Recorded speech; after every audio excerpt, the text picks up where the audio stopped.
We must do more to fight trafficking in persons. It is modern-day slavery. Men, women, and children are held against their will in humiliating, harmful, crushing slave labor. And we're all outraged about the slave trade that took place along this coast. And we're outraged when we see films of people being sold in Libya. But I'm sorry, but I have to say this. What about the children that are sold here for 100 cedis to go and work all day in dangerous conditions in the fishing industry or the mining industry? What about the 11-year-old who's forced to cook, clean, and serve rather than learn and play?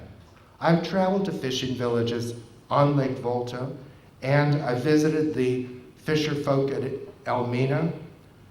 I've seen the children working on the boats. Now, some of them are working with their families and they're treated well, but many more are far from their families, sometimes not even speaking the language of the people who are ostensibly employing them. And what about the mercury that's used in illegal gold mining? Do you think that's good for the development of children? I can tell you that it's not. Children should be in school, period. And I hope that you will help to spread that message.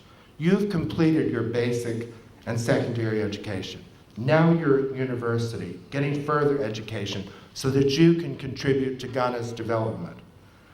The more educated citizens are, the more likely they're to be integrated into the national economy and into the world economy. The more likely they are to be active in their democracy.